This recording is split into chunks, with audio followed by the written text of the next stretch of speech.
Hi, thanks for clicking on this video. Welcome to my YouTube channel.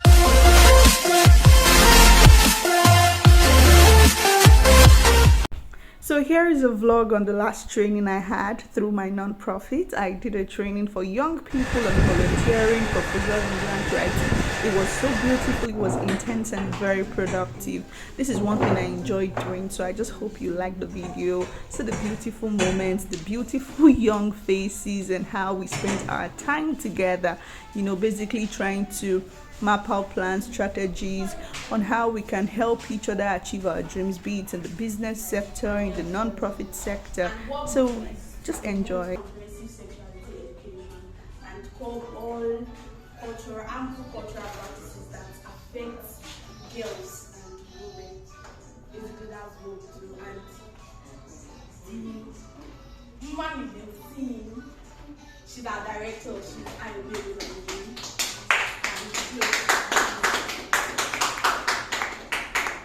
So this is Ayo Bello, and she's the director here at IGRHD.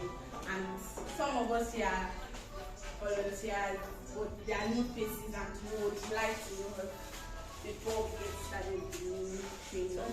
Okay. So let's start with introduce yourself. Good morning, everybody. My name is Oda Kanada. I'm also a volunteer at IGRHD. Thank you.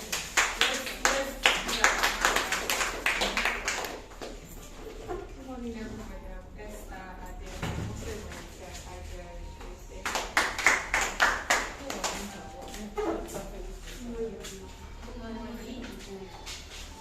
She's Victoria. She's also a volunteer.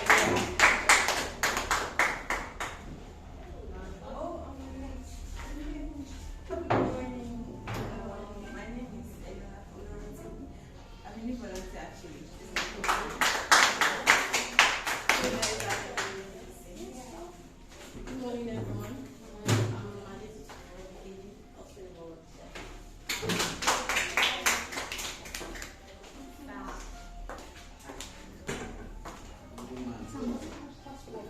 Good morning, everyone. My name is Ayo Bello. I'm a guest. Good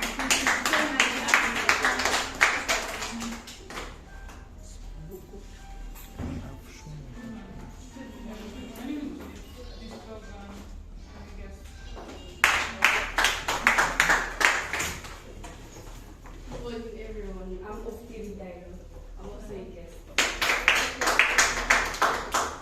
So a little giveaway. So what's that? I'm not saying. Call.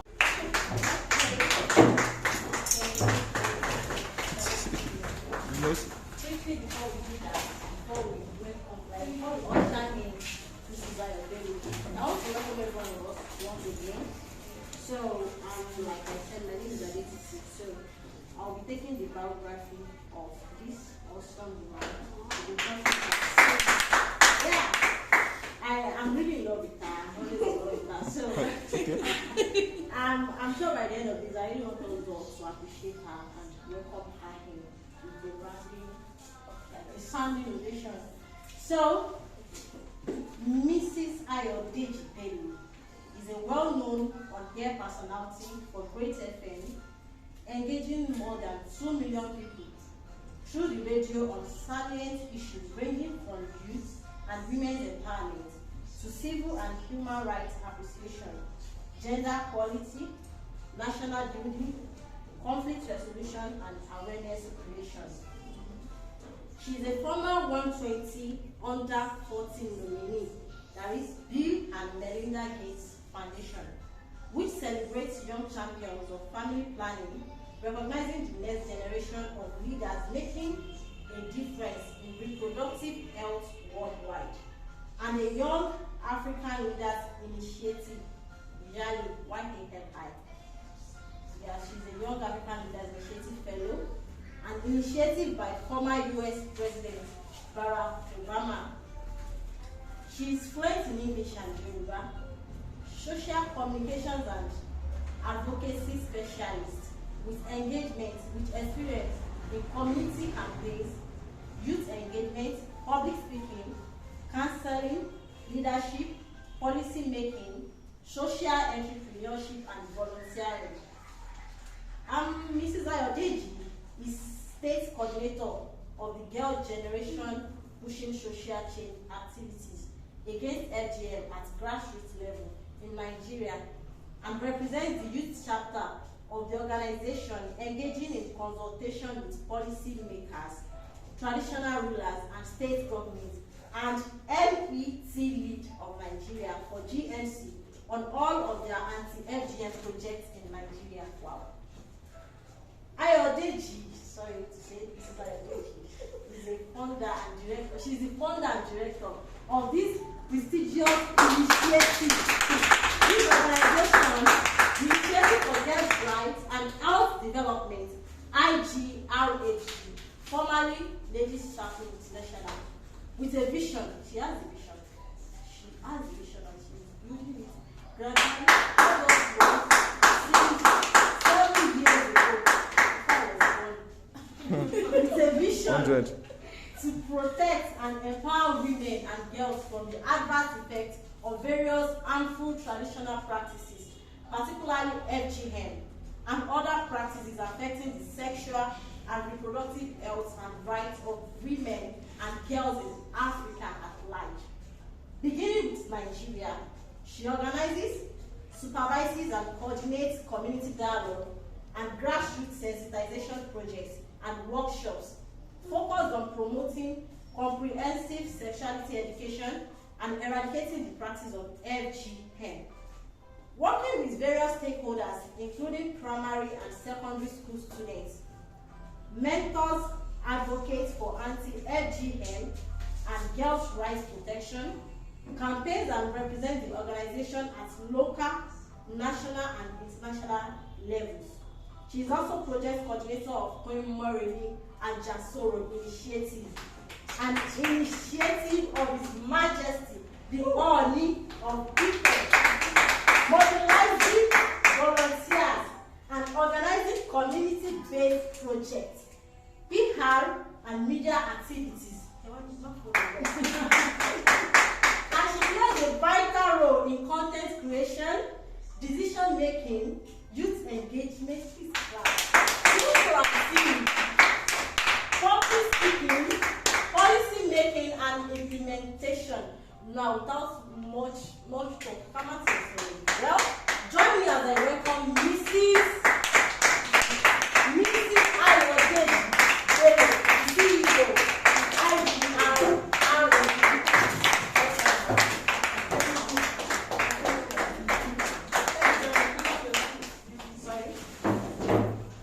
Thank you very much for that. For what we want to do today. What we wanted to do today was basically for proposal and grant writing because we already have volunteers. So we wanted to train them already. But I felt if we're having new faces and fresh people, it would be good to engage them in volunteering because some people don't even know anything about volunteering. Some people are just crude and they just want to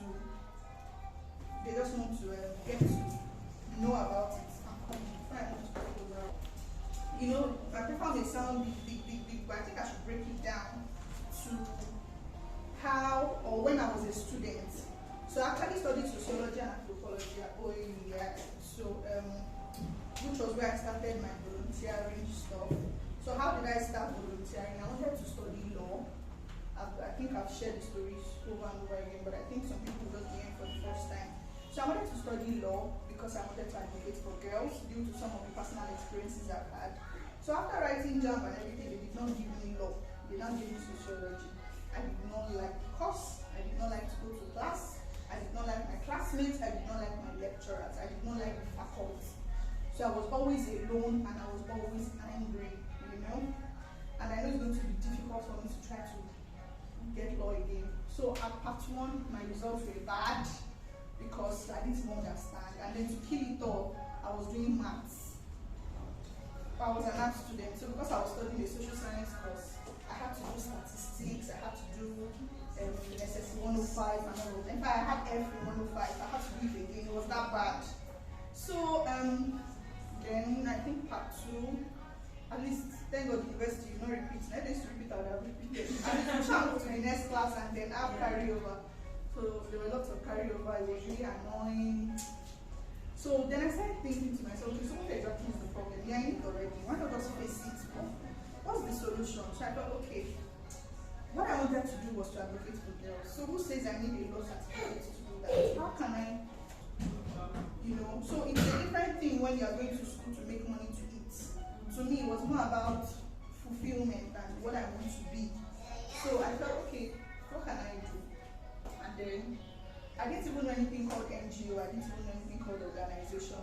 I just began influencing people in my own space, I got more awareness for myself, and I think that's where it begins, knowing yourself and knowing who you are, I also got to know my God. I come from a Muslim background, and then I became a Christian, had intimate relationship with Jesus, with the Holy Spirit. I began to discover new things, and I thought, okay, I can actually fulfill purpose. And from there, when I want to read, it became easier for me. I was able to make up for all the courses I failed, But throughout that journey, there was really no friendship. I was just a loner trying to, in fact, to some people I was mad because I was trying different businesses, I was selling soap, I just wanted a life, And most of my mates then, I could not really relate with them because the kind of things they were talking about, it wasn't really, they say I used to do like mama, that I used to do like men. So that my own problem is the problem was one that has 4 children, So even from my dress sense to I was not really fashion conscious or whatever. So I was just particular about that peace and that fulfillment. So each time I had money, my pocket money, I would go to secondary schools, do programs, distribute writing materials. Those were things that gave me joy. Then I began posting on social media, and then from there people started having interest. Oh, what's up? How can I join? I'm doing an amazing job. Okay. From there, and then someone was like, do you know this is an organization? I was like, what is an organization? And then they began telling me. From there, we started branding. I looked for a name. I called it Lady Circle International. I was using it, created social media pages, Facebook, Instagram. It was really growing, and not until the page was reported, they said there was someone else bearing Lady Circle, and she accused us of stealing whatever. So I was naive, I didn't even know what to do. I should have just pitched myself and explained that this is an authentic idea, but it went down. That really devastated me. And then I began to learn about the organization. Then I knew I had to register with CAC. That was where I had to now change the name to Initiative for Girls' Rights and Health Development. And so here we are. Yeah. So there were some things that really happened in the course of running an organization. Running an organization is a very big deal. And it's not just about the organization, it's more about personal development. You understand? Because for you to say you want to help others, you also have to be in a good shape. Now, before, people that used to run NGOs, they were retired people or rich people who had money, who just want to give back to the society. But now, non-profit management is now a profession. Like, it's beyond, I want to just be doing charity. It is now like a major job for people, and this space is very new. And it's just like tech. Once tech started, then people were like, oh, tech. So this NGO space is old. But when it comes to it being a profession, it's new. You understand? And it's not a space that is so dominated by young people because they don't have the money. So, but in the course of running the organization as a young person, not from a wealthy background, just a regular human being like you, what has really worked for me is getting funding. You understand? So, like I said, when I have pocket money, then I would share, even if it's biscuits, 2 dozen and all of that. But that wasn't sustainable, and there are times we'll do programs today, we'll not be able to do tomorrow, and there will be breaks in between. And I didn't really want that. I wanted it to be consistent because the more you work, the more the demand, the more the impact, the more people are counting on you. And one of the things that shows growth is your ability to deliver, your ability to meet up with all of those requests. You're welcome. welcome. Go to the front. You're welcome. So it's the ability to meet up with goals, demand. Just a budget. I just typed it out. I think I wanted to do a conference on campus, and then I typed out everything I needed: hall, projector, sound, refreshment. So then, as you know, all of those things, and then I put the price in front, and then I began going to people. Which one are you going to? Somebody said, okay, don't worry, I'll pay for all. So I had like 4 people pay for all. I had like 6 people pay for bottled water. I had, it was now making sense. But even at that, when the organization is growing, it's still not enough. And especially when you now want to be a corporate person and you don't want to be seen as a beggar. And this money is not you're using it for yourself, you are using it for people. And you are even spending your own personal money on it. So you do a program, you have a budget of 200,000, you end up spending like 300,000, and you still have to go about begging. So it wasn't okay for me. So I began to apply for some opportunities. So there are so many opportunities as a young person that you can benefit from. Like I said, whatever it is you are doing, be it an organization, be it a business, it is secondary. Your personal development is very, very important. So while I was trying to raise funds for the organization, I was also trying to equip myself with some of these opportunities. And I'm going to show you some of the sites that you can get this opportunity. So what I do then is once I wake up, I go to these sites, and then I check for opportunities that I'm eligible for and I apply for them. So as a student, you have lots of privileges when it comes to opportunities like this. So I leveraged on the fact that I was a student, even though I didn't like the course I was studying. You understand? Then I thought, okay, how can I be visible? How can I get more influence? Then I contested to be the VP. I was vice president of our students association. Imagine, because I didn't even like her, I ended up becoming the VP. I didn't even have friends. So it wasn't easy campaigning for votes. So even when I go to school, they're just looking at me, they knew that I didn't used to come to class. So even my tenure was a very, very tormenting one, because big girls in class and all of that. Even now, whenever I even want JS, I shout, but my manifesto was hot. So people didn't really know me, they didn't know I was vocal. So I just went there, give them manifesto, they were like, Shannon, that was it, and then people started voting for me the next day. So I wasn't visible. Did I even do post? I can't remember. People didn't really know me. There was the other girl that everybody knew. I just said, well, let me share. I'm just hustling to make my life better. And I don't have money for campaign. But I know that my manifesto will go hard. Before you can win the manifesto, you will try. So, and then I had to now also give examples of some of the projects I've done independently for them to know that I'm even trying to offer you people some things. So that was it for me. So I began to combine my role as the VP and also the founder of an organization. And I was really crazy. I remember going to Nestle, going to Golden Penny in Apapa, writing letters with the department's letterhead, going there to say, I want to see your manager. They're like, who are you? They want to say, I want to see your manager. There were times I was pumped down, and there were times people were like, wow, you run an organization. I said, yes, so I came from Ife. I need you to support us. And they'll be okay, I don't have much, take this 50K, take this 100K. It was just like, it wasn't that easy. I don't think they were just giving me 100K. There were some I went 3 times, 4 times.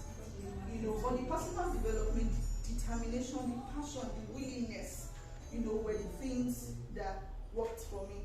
And I was also attending programs like this. I was always attending conferences. So I remember there was I wanted to do a conference. I called it, that was in 2015. So I called it, can somebody please go to my Facebook page? I did lots of storytelling, I know. Thank you very much for watching to the very end. I love you. These are some of the beautiful pictures. I would share details of future engagements. It's going to get bigger and better. Thank you very much for the love and support. God bless you.